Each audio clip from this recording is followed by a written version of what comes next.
Good evening, everybody, and welcome to the latest edition of True Crime with the Show. Sarge, I'm your host, Joseph Jackalone, and with us, everybody's favorite attorney, Bob Motta from Defense Diaries. Bob, good to see you. It's been a while, man. It's been way too long, bro. It's been Yeah, way too long. I miss you know how much I missed you. I was hitting you up when you took your little respite, and I'm thrilled you're back. Like I thanks. always say, man, we're the YouTube universe is a better place with you in it. Oh, man, thanks. Yeah, it was, well, rough couple of months, but we're trying to get back in the swing of things. But geez, like life hits you hard sometimes, but you just keep on pushing ahead. It's So, relentless. It's yeah, oh my God, relentless. yeah. So a lot of stuff going on. I mean, I put out a poll on Twitter, so everybody voted to start off with the Emmanuel Harrow case. Yeah, And I'll tell you, Bob, from what I'm reading and listening to, and what the police are not saying, I'm very concerned here at this point. me too. Me too. It's I posted something on X/Twitter earlier in the week, and I was just reminding people, look, I know it's easy to jump to the conclusion, like the Susan Smith type conclusion, that something has gone terribly, terribly wrong here with regards to the parents.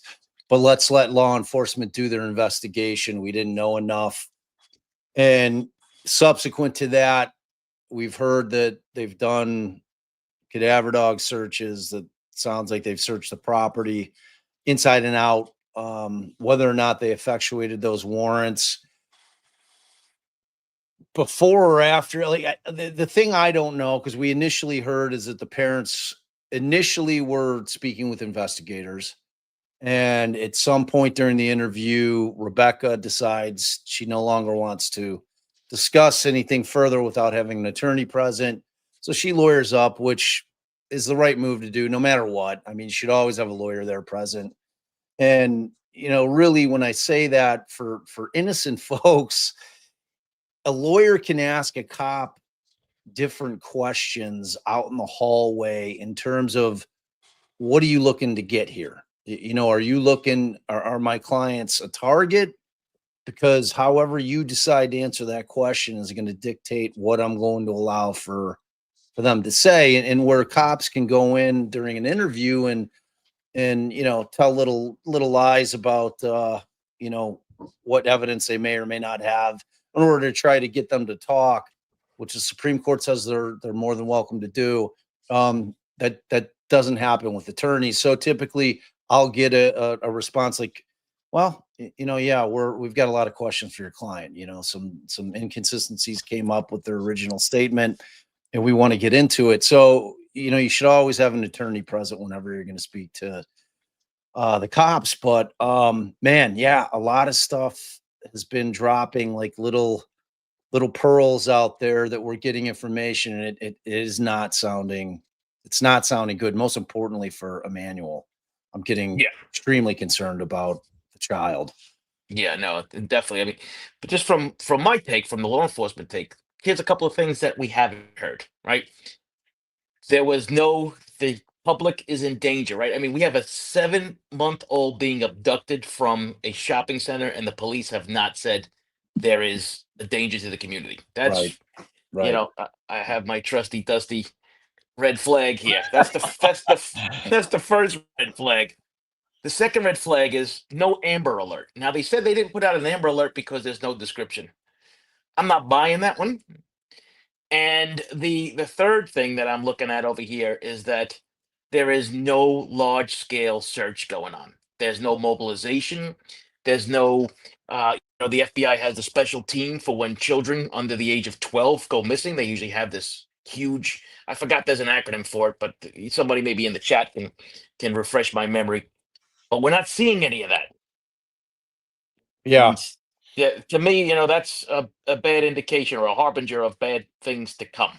Yeah, I mean, it's definitely a harbinger of the fact that they like the parents for this. I mean, it that's what it would seem to indicate.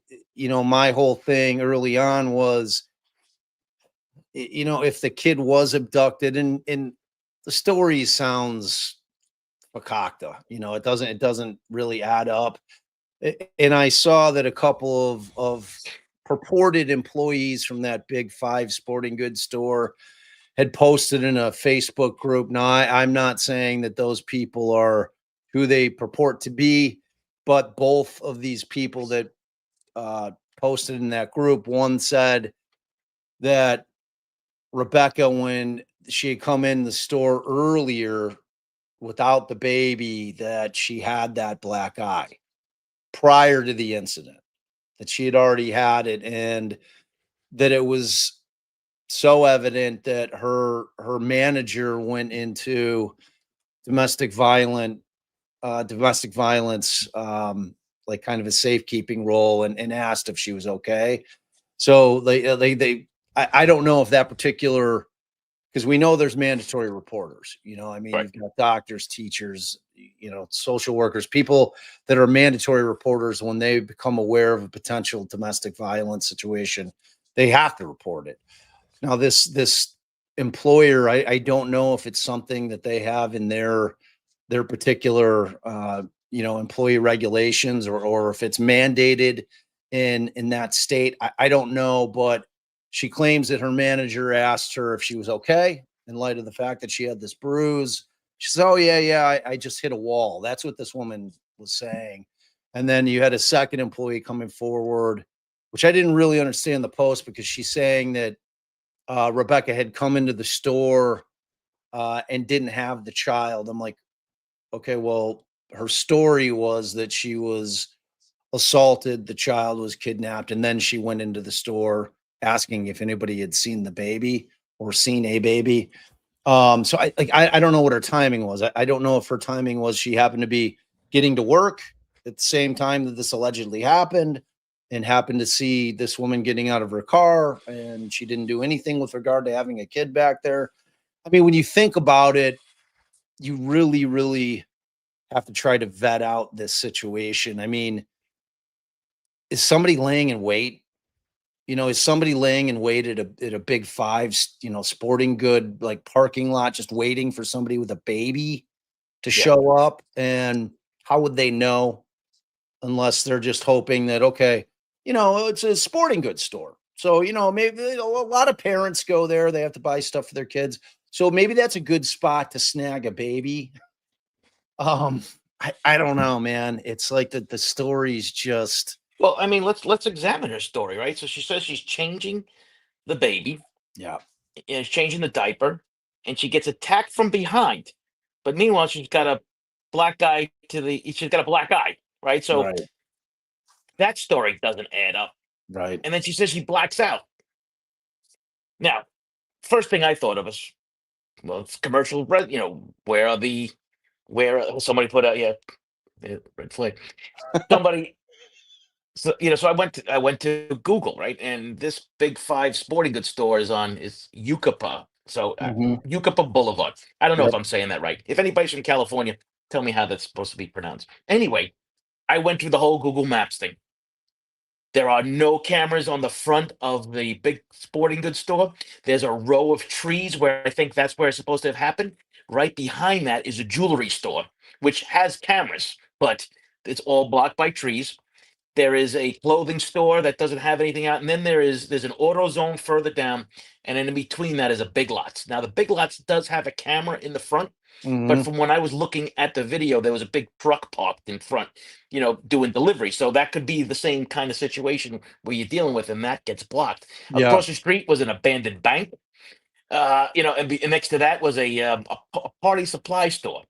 So the chances of having surveillance video on here is pretty low as far as I'm concerned. So that's a huge hit for the law enforcement investigation. It's rough. And I mean, the only other hope is that when they canvass the neighborhood where the house is that maybe you get lucky that one of the neighbors close to where the house is in eye shot, and maybe you can see whether or not she's bringing a baby out to the vehicle. Because I mean, when you have a baby, you're bringing them out, you're putting them in the car seat. It's a whole thing. You're not just hopping in your car and driving away. So, whether or not, but I mean, obviously, law enforcement's looking for anything that they can get their hands on in terms of any kind of clue that would either support or blow apart their story in terms of what happened that night. Obviously, if they find video from the neighborhood that catches her walking out of her house and just jumping in the car, she's got a real Yeah. problem. They've got a real problem. If on the other hand, if they were able to find video that the woman actually did, put the baby in the car seat and then, buckled the baby up and then got in front, and then they're able to track where her phone is, which we know that they'll be able to do, presuming that she had it with her, which I'm assuming she did, because I believe she's the one who said she called 911. So that would indicate she had her phone with her. So they're going to be able to track whether or not she left straight from the house and went from the football practice and went, directly to the store. So they're going to be able to get her movements. And it to me, if they were able to somehow corroborate her story and show that she did in fact come directly from the house with the baby, and they had proof that she put the baby in, that's a pretty big help to her. You know what I mean? Like, Yeah. if it were me, Joe, if this had happened to me, I would be going to all my neighbors if I knew they had Ring cameras and begging them to turn over, whatever footage they have. Please don't override it. I need I need to prove that I had the baby with me. Like whatever I needed to do. I'd Right. be out there just pounding the pavement if the cops weren't doing it. Because at this point, they have to know that they're the targets. There's, at the very least, they're people of interest. I think more likely they're suspects. Because like you said, they're just not doing a bigger, wider search. We're Right. not seeing that. It's sadly, like we're shifting, and you'll know better than I, but it seems like we're shifting almost into like a recovery type thing, as opposed Yeah. to an active search for, sadly, a 7-month-old little boy. Well, this is especially when you see the cadaver dogs, but you also had a search warrant that was executed, I think, within 9 hours of this whole thing going down. Yep. So, or something close to that. So that's usually unusual because we don't really see things happen that fast. But when the cops go out publicly and talk about these inconsistencies, that's your first clue, I think, that something's going on. To me, I don't know if the timeline is on, right? We Right. have this football practice. Did anybody see the baby at the football practice? You just don't leave the Right. baby at home. So the baby should be at the football practice. Who was she hanging out with? The mothers of the children? Where were they sitting? Did they see the kid? Did they interact? Did they talk about? I mean, because we could be talking about a lot more days here too. If somebody comes out and says, "Listen, I was at the football game and I didn't see the kid," now we Right. got bigger problems because now our timeline is really off, and Right. that puts investigators in a real problem. But listen, cell phone records, they're going to be dumping vehicle records. They're going to be getting those warrants done if they haven't. I'm sure they got the cell phone records already for the locations. I Yeah. would imagine that's an K easy one. Watermelon in Search is saying people at the football said they did not see the baby. There Now, you go. Kay, if you know, or if anybody in chat knows, was that a practice and or a game? Because I remember from when my son played and back when I played football. I mean, in terms of the mouth guards, I mean, typical back in the old days, we used to have to buy them, take them home, put them in boiling water, and then Oh yeah, put your teeth in there to make the I mold. remember. Right. So, like, I don't know if they've updated that technology since we were young, Joe, but so are we clear that her story is that she went directly from the football field to Big Five? Is that what her story is? I that I'm I unaware, don't but know. not that Mickey's saying that Sarge people at the game have already come out and said that. I'm assuming not that Mickey that they haven't seen the kid, or they did see the kid. If you could just specify it, because to me that's huge. Because I think that was Thursday, right? Um, Yeah, exactly. Exactly. so now you're talking.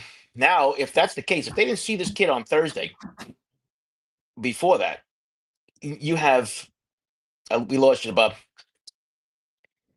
We have a real problem on our hands. We'll wait for Bob. I think he shut himself off.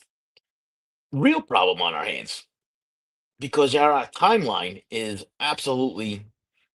But there Sorry, you go. Joe. That's okay. Yeah. So our timeline's really put in jeopardy, or the police timeline, about trying to piece this together.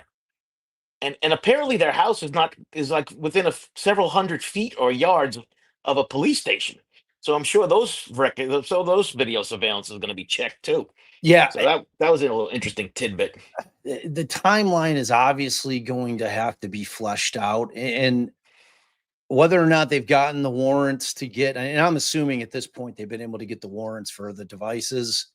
There clearly is enough probable cause there for them to be able to get in front of a judge and say, look, we've got to see where these folks were. They're telling us a story. It doesn't seem to add up. There's some inconsistencies. We still haven't found this child.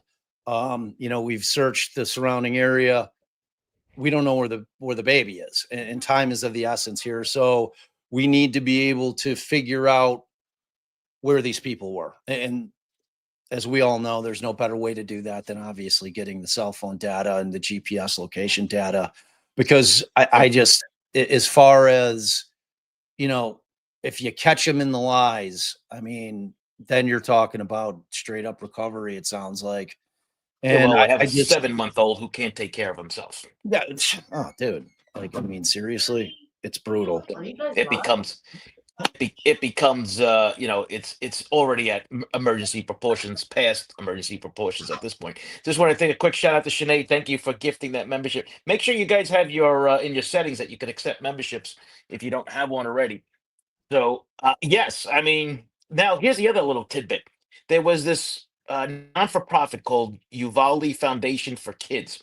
They had put up a reward. They were helping with the search, and they made a public statement saying we are no longer in this investigation. They pulled everything, all their resources, everything out of this. What do you So take from that? I would guess they're reading the tea leaves here, or maybe they got a little tip from the police. You know what? Maybe this is not your time to be putting your name out there with this whole thing. Forrest Nelson, thank you for gifting those 5 memberships. Really Hey, appreciate that. that's But excellent. I thought that the nonprofit coming out and saying like we're out, very very strange. Yeah, it's not looking good, man. It's not looking good. I mean, everybody at this point knows that that the father has history, with Yeah. violence to children. So that's not looking good. Like, I dug into that a bit, and it sounds like Jake was saying, "Oh, she did it," and she was saying he did it. Whatever the case may be, it's not good. I I think they're mean, trying to do the divide and conquer thing now anyway. I think they're trying to pit each other. I think that would be the play anyway, to pit one another oh no, I'm against. talking about like this. I think this predates Rebecca. So this was the woman he was with prior to whenever he got that charge. And it was a pretty hefty sentence. It was, I think, from memory, 130-day sentence, and then 48 months of probation. But I don't think he actually did the time. Like, I don't think he had to go in. So I don't know, man. It's like you have to look at things like that, because if you're one that can bring yourself to do harm to a child, um, that's typically not something that gets better as time progresses, unless you're going to Yeah. try to do something about it with some kind of therapy, intensive therapy. But if you're that type of person, then it's definitely, you could pull out that red flag again, because that's definitely a red flag. So I don't Yeah. know, man. I mean, Is he I'm on trying to. probation or parole? Because I heard two different things. They said parade. Someone's one channel said parole, one said probation. It's a big deal Probation makes because more sense to me, because parole is typically like, we don't have it. They don't call it parole in Illinois anymore, but that was typically after your sentence, that you were on, you were right. still on parole when you got out. That way they can keep an eye on you for a year, 2 years after, depending on what type of crime you committed. So to me, if I had to guess, I would guess that it was probation. But in terms of, different states, they all do different things. So it could. Yeah, I mean, if it was parole, it would be a wholly. I think it's an entirely different thing because basically you have no rights. They could search your phone, they could search your house, they could search your car. They don't need any warrants and stuff like that. I don't think that's the same for probation, but maybe I don't know. Do you have any idea with that one? Yeah, I don't like, to me, the thing that makes the most sense is probation, just in terms of, because what I heard is that he was sentenced to a certain period of time. I think it was 130 days in the county jail. And then there was going to be a 48 month reporting probation. So, which to me makes the most sense, in terms of the way that goes. Rachel wanted us to talk about the black eye. Listen, I'm no doctor, and neither are you, Bob. But that No, bruise looks like it's a little older than when it was reported. Let's put it that way. it I mean, did. it was already dark in color. I mean, usually those kind of bruises start off with different colors. I mean, it was almost going into that yellow purplish kind of thing where it's almost gone at that point. But we'll have to, wait and see exactly what they Yeah, they come up with on that one. I agree, man. It definitely didn't look fresh.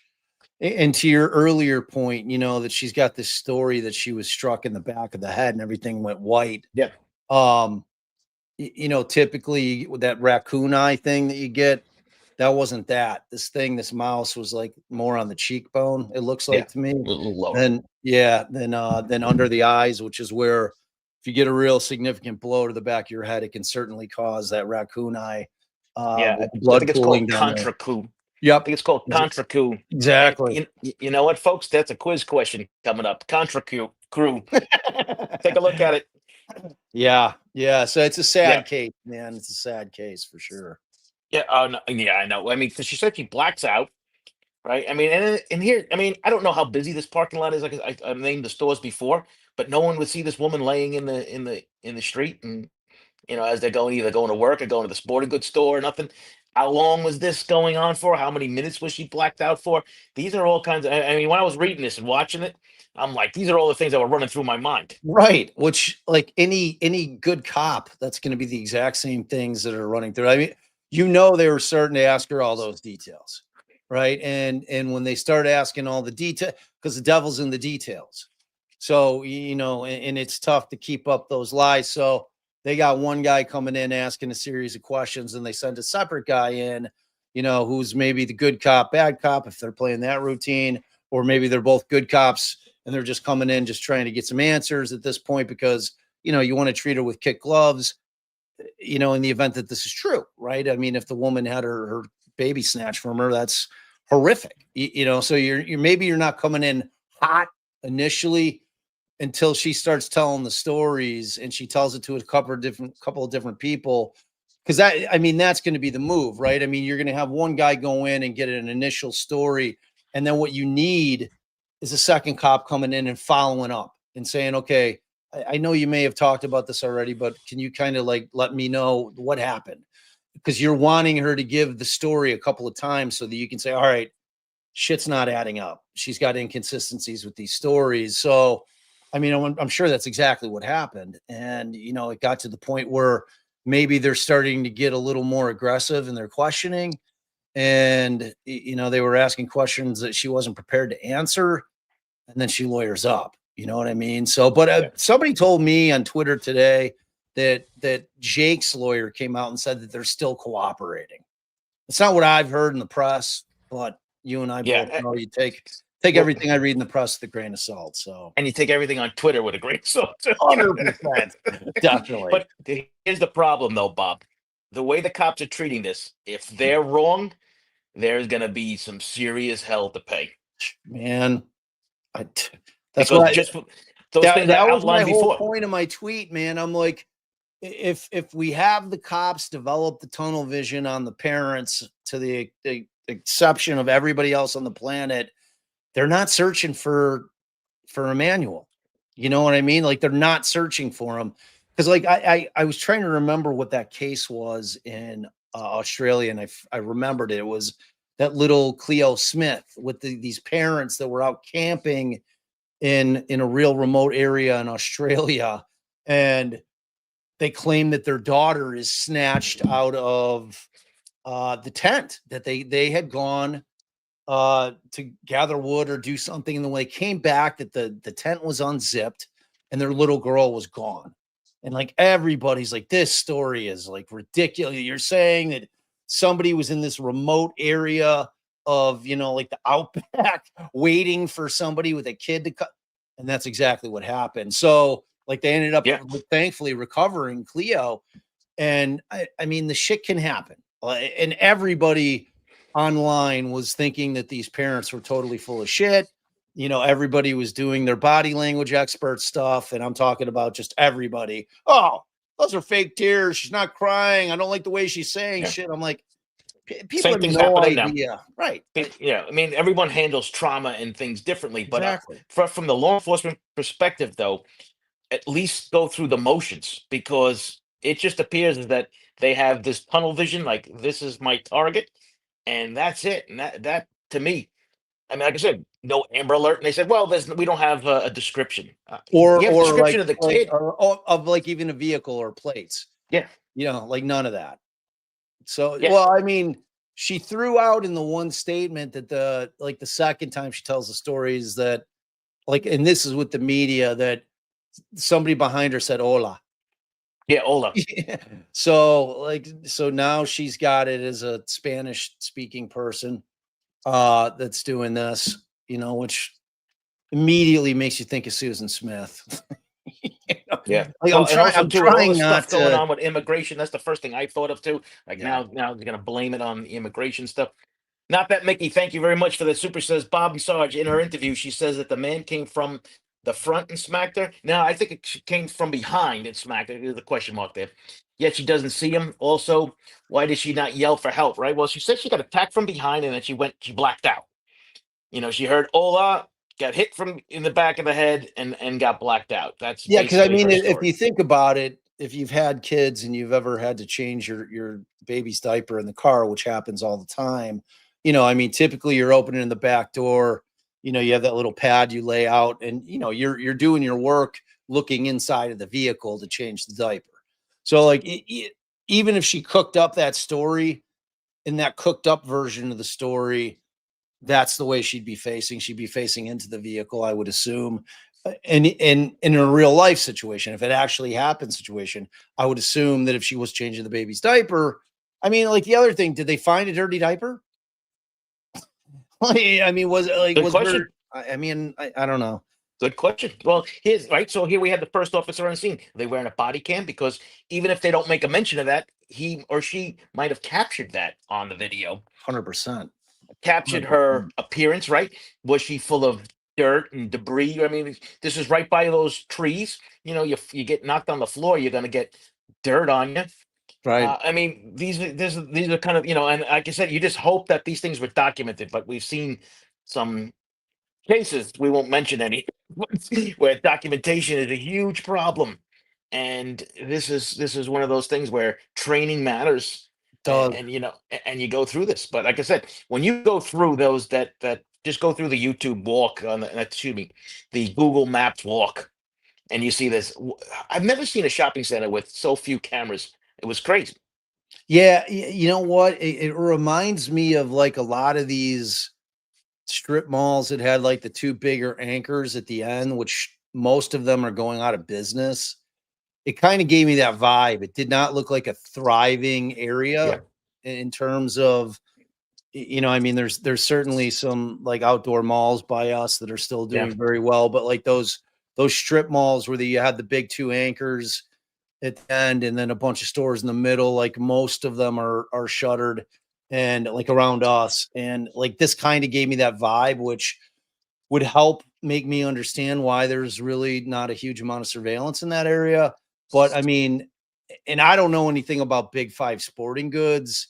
I don't know if that's kind of like a lower echelon type sporting goods, like because we have like yeah. Dick's We had Sporting Dixie. Goods, or they're big money. They all have like they all have cameras all over the place in that place, inside and out, because it's loss prevention as well. You know, I mean, Yeah. it's for various reasons.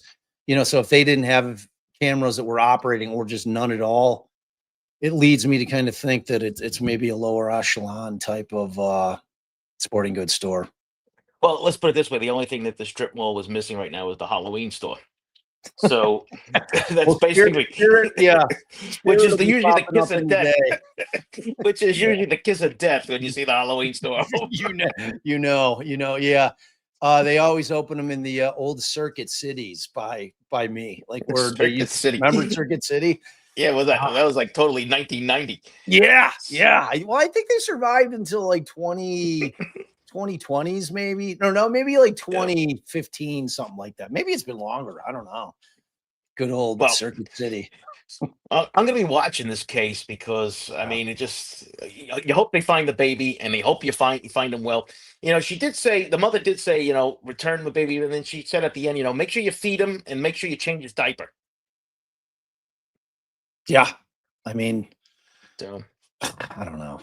It's like I don't know what to make for it. It's like if you're of the mindset that they have cooked this up, they had to have had some kind of discussions prior to, in terms of her and Jake, so that they're on the same page.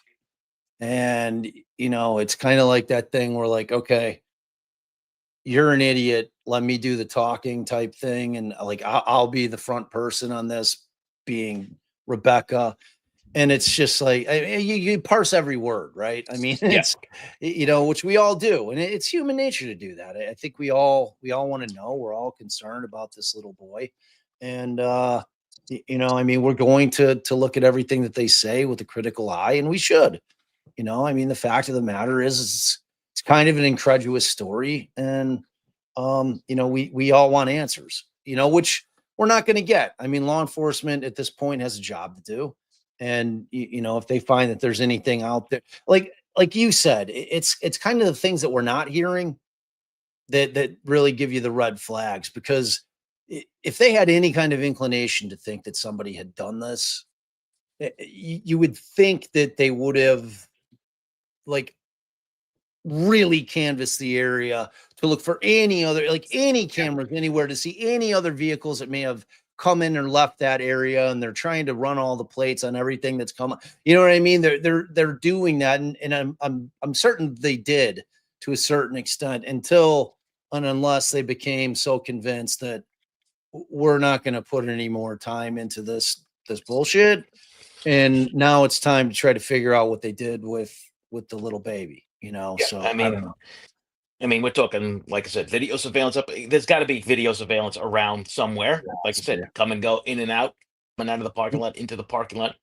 You would You think know, so. and you would also have thought people who said, I was shopping in the store, I didn't see anything, right? We haven't heard anybody. The news hasn't really been in that parking lot talking to people and this and that. So, listen, we know this much of what the police know, and Exactly. I think we'll get an answer relatively soon. So if you're just joining us now, we're over a halfway mark already.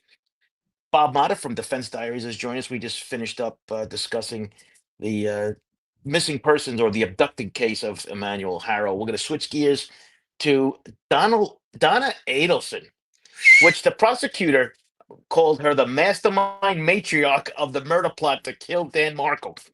Boy, that's a mouthful. It Wow. is. It is. She she's I think they said this thing's gonna last a couple weeks, but Georgia, she's ready. Like this has just been her case for 10 plus years. This is gonna be her, her third full trial, actually fourth if you consider the mistrial with Katie. I mean, she's been down this road. They're all a little bit different from one another, but all intimately intertwined. And Donna's case is no different. You still have the same theory. You're just putting some different facts together in terms of trying to meet that burden. And, old Donna sure the hell didn't help herself after Charlie got No. convicted. So when Grandma Gotti gets when she catches wind that Charlie's been convicted, and then she's like, you know what, Harvey, I think I'd really like to go to Vietnam because I had such a wonderful time there, and Yeah. I found it very serene and calming. Let's just go there. And it just so happens that there's no extradition from Vietnam, which is convenient. And obviously the phone calls between her and Charlie. It's like, for a family that's been dealing with law enforcement and the court system for this long, you'd think you'd think that they would know that everything that's being said on these jail phone calls is being recorded and being listened to actively, but there's no there's Yeah. Well, how about this one, Bob? And I don't know if I was talking to Jay about this, or might have been on one of your shows. We were talking about they only live 90 miles from Cuba. Why the hell would you try to get to Vietnam? I don't You know, have a man. boat, get on the boat and get 90 miles. You're in Cuba. No Right. extradition. Pay $5,000. Have But somebody no, just let's try bring to you go over. through. Let's go through Homeland Security. They'll never And know. cut in Homeland Security and go through immigration so that they're, your passport's getting tagged. It's Yeah, like, no one would know. oh, No yeah, one's it'll gonna find out. be fine. They're just like, they didn't tell us we couldn't leave. Like, we're allowed to stay there. So we got some lawyer questions for you. I have some lawyer questions for you. Okay. So, not that Mickey says, Sarge, but please comment on the latest Donna motion, right? So Donna tried to get, and she got it. The defense. She was going to be a witness for the defense, right? She got that squashed. Wendy. So Wendy, I'm sorry, so Wendy. Wendy's attorney filed a motion that look, Wendy has an immunity deal with the prosecution. She is going to be state witness. And what the defense had tried to do is they wanted to subpoena her in the event that Georgia Kappelman keeps her direct examination of Wendy very tight. So as the defense can't go in and ask questions that are beyond the scope of their examination, right? That's where you'll get the beyond the scope objections if the defense tried to kind of delve into other areas wherein maybe they start pointing the finger. Now, I can't imagine that Donna would be on board with that, but strategically, Donna's in no position to stop her lawyers from investigating other potential avenues on cross examination. It's their job. She can't tell them, I don't want you going after Wendy in any, way, shape, or form. I mean, if that's a client of mine, I'm going to say, well, then I can't do my job. We are not having a meeting of the minds. I like the like in terms of if you want to testify, that's up to you. If you want to plead guilty, that's up to you. If you want a bench or a jury trial, that's up to you. In terms of the strategy and how I want to try this case, that's up to me. And if you don't like it, that's your prerogative. You hired me, you can just as easily fire me. But so if that conversation takes place, because ultimately what they were trying to do was be able to subpoena Wendy in the event that they were going to call Wendy in their case in chief, which is still clunky because it's just not as effective when you're doing a direct examination of a witness that you consider to be maybe hostile, or that's not a friendly witness. So the judge said, look, the law of the case has been that these have been quashed every single time. The defense has tried it in every single case. She's got an immunity deal. I can't see that there's any questions, the defense would ask that the prosecution's not going to ask that you won't get your answer.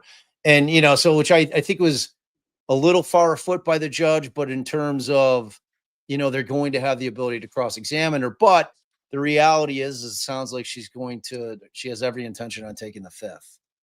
Well, that's what I said. If the defense calls her now, she's going to take the fifth, Right. right? I Right. mean, she's got no reason to talk. I mean, but this whole thing is weird, right? Like, what's the Weird. strategy here? Like, what's the strategy? I mean, if the defense was able to get that motion done, they would have been able to ask her questions that they're not going to be able to ask her now in cross-examination, basically. Is that how it goes? Because now that's been denied? Essentially, yeah. Because I mean, the way it's going to go and how it's gone every time that Wendy's testified is Georgia, puts her on direct. And I mean, she kind of goes at her. I mean, that Georgia is of the mindset that there's no way Wendy didn't have a hand in this. Like, it's like every time she has to direct examine Wendy Adelson, you can see it in her face and in her tone that she just thinks that everything that Wendy's saying is bullshit. But like Georgia's of the mindset that she needs Wendy to prove certain aspects of the case. You know what I'm saying? So like when I watch her testimony, I don't really see how helpful she is other than fleshing out the story of the custody fight. Like, you need Wendy for that. You need Wendy to set up this relationship that was cantankerous between Donna and Dan. Like, no one else can do it. Like, Georgia Cappleman just can't sit up there and tell a story in closing if it's not in evidence. Like, she can't make arguments about facts not in evidence. So she's got to put Wendy up there to really, because she's the only one who can do it, aside from Wendy's lawyer, who I think they called in Charlie's case. But correct me if I'm wrong, Chap, but I'm pretty sure that they did. But at any rate, Wendy's the one who lays the whole background of what led to the hit, which is this custody fight. And, this really, it's more of a removal issue. They wanted to move the kids down to around where Donna was living. Dan was like, I'm a professor at FSU and you're not taking my kids. Like, no, like, it's not happening. I'm going to litigate the hell out of it. And that's not what's going down here. So, you really do need Wendy to testify to kind of get up to the point of the motive, like why they did it. They kind of need her for that. But, George is going to try to keep her as contained as possible. But remember, the weird thing about it is that she's got this use immunity and derivative use immunity, which means that if they were to figure something out based on something that she testified to, that still falls under derivative use immunity. All right. So it's like she's immune from being tried based on the things she testifies in court. But with derivative use immunity, you're also, they can't try you on something that you found as a result of something that she testified to. So, yeah, that's a good question. And I have a follow-up to this one. So let's take care of Sky Goddesses first. Will Charlie take the fifth after being transferred? He does have appeals. Yeah, he's in danger if he says certain things, right? Like, dude, if I'm Charlie Adelson, there's no way I have to take the fifth. Like, Because and if he it's says not anything, right. he screws his appeals up. He could, and like, he's a chatterbox. Like, he just got up on the stand and just puked all kinds of shit out during his trial. And it was, it didn't help him. He was convicted in like hours. They didn't even deliberate that hard. They're like, he did it. So. Well, his arrogance was really, his downfall, I think, on that too. But I don't think he has any good reason to talk about anything.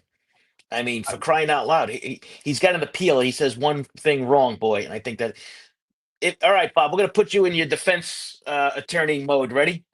You're done as defense attorney. Do you put her on the stand? You never want to. You never want to, man.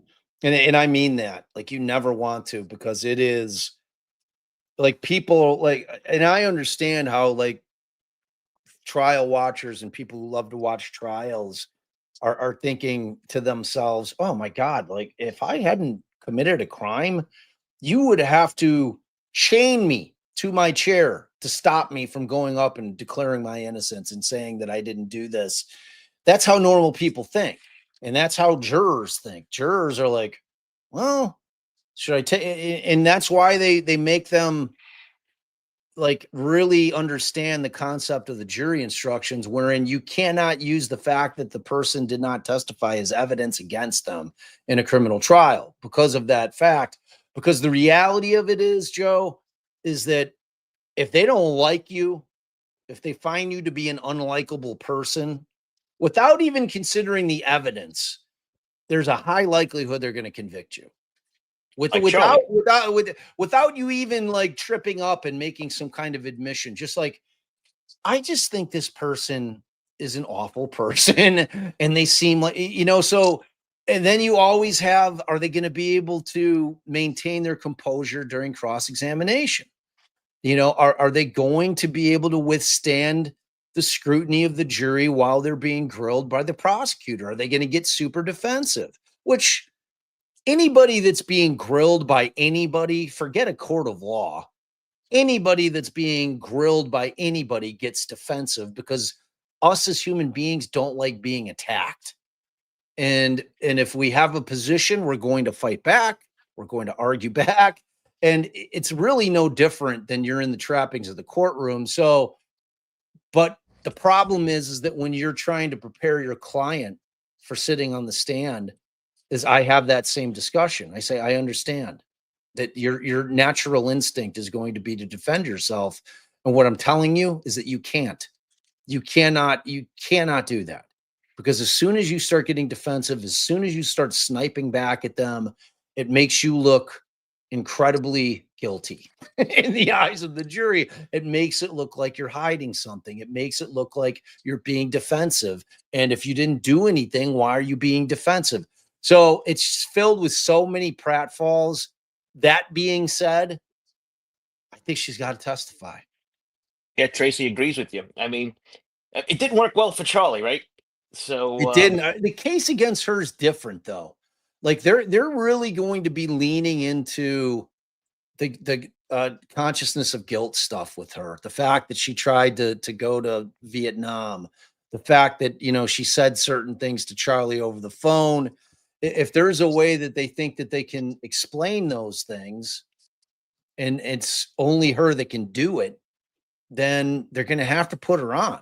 In terms of like smoking gun evidence, I mean, we're essentially talking about the fact that you've got the bump, you've got the fact that she wrote the checks to Katie from, the family businesses coffers, and she signed them.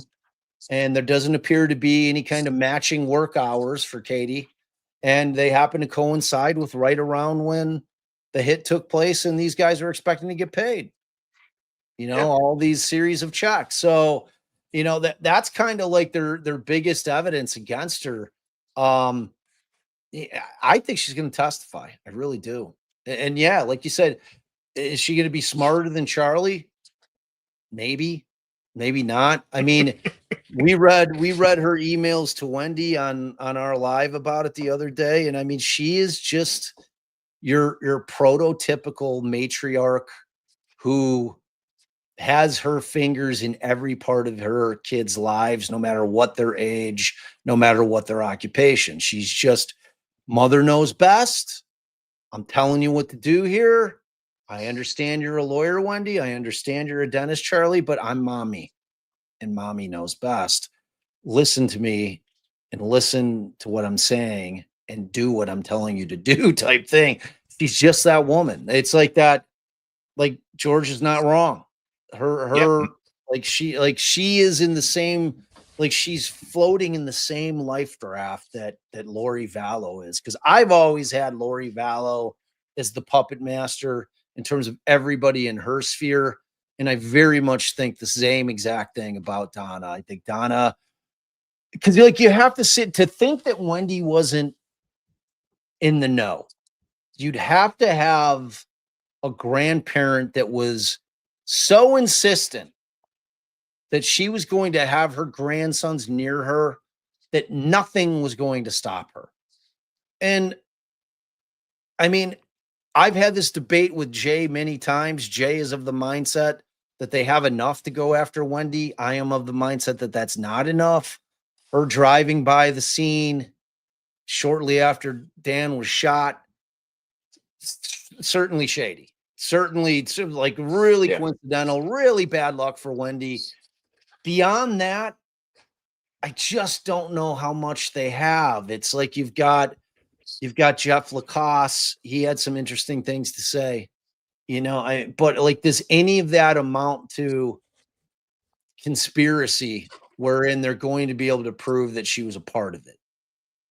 I mean, knowledge after the fact is a different thing.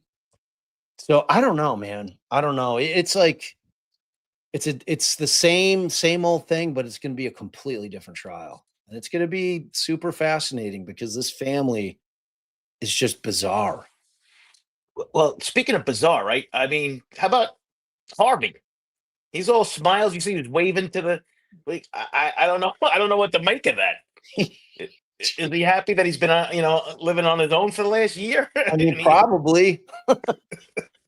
I mean, holy cow! I thought that was kind of odd. Yeah, you know who else? You know who else is under the puppet master strings, Harvey. Like Harvey has been probably taking orders from Donna for a long, long time. And they've had a long marriage, and people just kind of settle into their roles, after a certain period of time. And if your role is to be the subservient husband and your wife runs shit, and I'm not criticizing it, right? I mean, frankly, my grandmother, my father's mother was a patriarch, and like she was my ride or die grandparent, but the woman was stubborn as all get out. If you wronged her, like her, this is my Italian side, not my Irish side, but this woman would hold a grudge for 50 years on some shit that went on in a wedding like 35 years ago. I She's got like, I'll news for you. never forgive that person.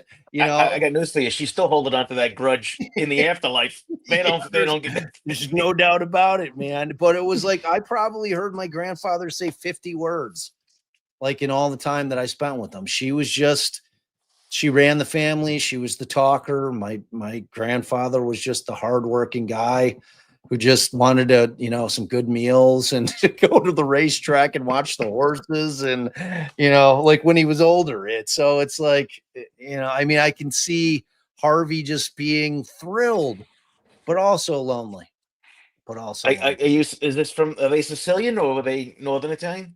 Yeah, my grandmother was kind of like central Italy, just Okay. south of Rome. My grandfather was from down south. My dad's dad. So Yeah, we're yeah, all from Sicily. We're all oh from yeah. Sicily, and Archie Bunker said Sicilians are good for two things: spaghetti and revenge. I love it. I love it. I love it. And it's unfortunately it's true. It is true. I mean, It it's is a true. stereotype, but it's stereotype because it's true. Yeah, yeah. But remember I forgot the woman's name who was the female in the Charlie Adelson case who was in prison. She came out and testified, but she had appeals and things got screwed up because I spoke We're talking because about she spoke. Katie. Yeah, Katie. Abu Yeah, something. Magbanaba or what? Yeah, I always yeah, butcher. Yeah, Katie. yeah. So his ex-girlfriend and the Right. baby mama to Sigfredo, who was the shooter, I think. So But yeah, I mean, didn't she have some appeal issues after that, or wasn't that the defense had said something like, yeah, yeah, it's problematic if you've got a pending appeal. Now, if the briefs have been filed, which in Katie's case, I imagine they had been, but still, it's like your direct appeal is just the first shot. That doesn't mean that you're not going to file more appeals because obviously you're going to, if you lose your direct appeal, you can then kind of move it up the state chain.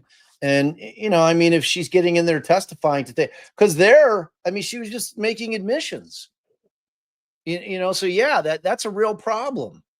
Yeah. McBanawa. McBann? Yeah, I'm still can't say it. I was pretty close. I think I said So, McBanawa. so Bob, this hour flew by. So tell us, you got a real impressive guest coming up Yeah, in another hour. Yeah, I got David Yannetti coming on, one of Karen Reed's attorneys. We had Bob Alessi a few weeks ago, and it's like as much as everybody wants us to talk almost exclusively about Karen Reed, that's kind of like the last thing I want to talk to him about. It's like we like to kind of get into more philosophical legal stuff because I just enjoy talking to lawyers, and I think that you can have some really interesting conversations, get a little bit of his background. He appears to be another Paisan along with us, nice Italian kid from the neighborhood, done good, and I'd like to hear about, things that he enjoys doing, hobbies, and just kind of some more general conversation. That's what we did with Bob Alessi, and I thought it was a great interview. That's not to say that we're obviously going to ask some Karen Reed case questions, but Yeah, I mean, he's been pretty solid on the fact that in terms of strategy discussions, he's not going to have those discussions publicly. And I want to respect that from him, So, and it's like, yeah. that case is so toxic in terms of like social media. Oh It's my like, God. Yeah, tell me. Well, when I originally had Brian Koberger on the docket too, and everybody's like, enough with the Brian Koberger stuff. So that's why I put like, out the poll because I wanted to hear what people really wanted to hear tonight, and I know, I'm glad you they did. they Because picked like, Donna. Yeah, I loved, And you Emmanuel, know, yeah. I mean, that's what's going on, right? Like Koberger's done. Like we like, and I know that he's doing very well for a lot of content creator friends of ours, you know, that are putting out a lot of Koberger Yeah, stuff. I haven't touched it I since just the I day. haven't done one thing. It's like, you know what? The guy admitted to committing the crimes. He pled guilty, and case over. I like, to me, digging into the reports seems gratuitous a little bit. Like, I mean, is there some interesting stuff in there? Yes. Like, and I'm not blaming people for wanting to hear it because people want to try to understand why, you know, like, and that's Yeah. it's a fair question. It's like we always want to know why somebody does something horrible. Like, it's like what leads somebody to do that? You know, who is the target? You know, or it's people that are there are actually people in our society, Joe, that think that this guy pled out to committing 4 homicides against 4 college students, but that there's a bigger plan, that he really didn't do it and he was forced into doing it by Oh, his I know. lawyer. I'm like, dude, I'm like, Yeah. I I'm like, if that's the plan, boy, it would have that's planned with no that is a appeal ever. bad plan. That is a really, really bad plan. So yeah, no, Yeah. yeah. So yeah, David United tonight at 7:30 over at my spot, and it should Okay. be a great talk, man. And yep, everybody. So at Defense Diaries, it's in the chat. You can head Yep. over to the YouTube channel. Yeah, Nightbot is showing it. And Bob, thanks, man. This was great having you back Always, on. man. I'd love to, man. I'd love to be a regular over here, and I want to bring you over to my house for Sure. all the folks that haven't met you over at my place. It's time that they Sounds meet like a my plan. boy Yeah. Joe. I think I'm on we're the slow road to 20,000. I'm on the I very love it, slow road. dude. Nah, you'll We're get in the there. right lane right now. You'll get there in a blink of an eye. But I mean, we're like overdue for it's been real quiet on the Huerman front. You know, it Well, seems like September 3rd is a big day. Yeah. yeah, yeah. So September what's 3rd. going on that day? That's going to be the decision from Maisie. He's going to tell everybody what's going on with the Fry hearing, and then I guess I'm assuming that the motion to break up all the cases and do separate Sever? trials. I think that'll Yeah. all be done on the 3rd. So the 3rd, I think it's going to be a huge day. Dang, are you gonna go down? I don't know if I'm going to go down. I know my buddy Josh Zeman there from the Killing Season. He's going to be down there. We're going to do something on the 3rd that night for sure, based on what he was going to define. But I think that the trial, I'm going to definitely try to get in there, whatever, because I think it's a once in a lifetime kind of opportunity there. I think The you off definitely gotta go. the off the White Lotus. Thank you very much. That is very very kind of you for that big super there. That was Yeah, tasty. I'm going to go. Just like I said, just for the sake of just going, because I think this is going to be the largest case in New York State It's gonna history. be an unbelievable trial. It's gonna be an unbelievable trial. You know, it's like it's going to be unless he pleads, but you know, This case, I don't see that happen. But I you know don't what? I see was it wrong about happening Kohlberg. either. I was wrong about Kohlberg. Him Yeah, having taken I us. mean, there they had the carrot though. There they had Yeah. the carrot where they could Well, pull the death that's penalty off the table. And it was a plea that they could get him to take. You know, it's like a lot of people were very critical of it, but man, I'm telling you, like people have a hard time like grasping it and understanding it because people want an eye for an eye. People wanted to get the death penalty, but to spare those families the potential of 20 years of appeals as he's fighting and fighting and fighting and filing appeals and post conviction relief petitions and fighting the death penalty. And it's like putting those families not just through the trial and the trauma of that, but 2 decades of just it never being over, you know, and they don't know what it means when appeals are filed. It's like they're like, "Oh shit, is this guy going to get out?" Like what, you know, and prosecutors aren't calling him up and like walking him through it. Like, "Oh, yeah, I know he pled out 15 years ago. Let me give you a call. This is it." Like the families don't yeah. know unless you've got kids that are lawyers. They're like, "Ah, you know, I read the brief, mom. Don't worry about it. It's bullshit." You know what I'm saying? It's like so they sit there in Yeah. this constant state of worry. To me, you know, and plus, I think that there's nothing worse than spending your whole life in a cage. So I hear nothing. you. Hope Eight Fear, good to see you. Says you two need to get together more often. Yes, we will. Great stream. It was Bob. I'm It gonna was. let you go because you got to get set up for your Nettie interview. Good Yep. luck. I'll be checking in on you a little bit later on. I want to catch a little piece of that. Everybody, make sure you head over to the Defense Diaries tonight and watch Bob interview Dave Yannetti from Thanks, Karen Joe. Reed. Thanks You for got it, having man. me, man. I Thank love you, you, buddy. Rich. All right, I man. love you too. All right, bye, Bye. everybody. Thank you.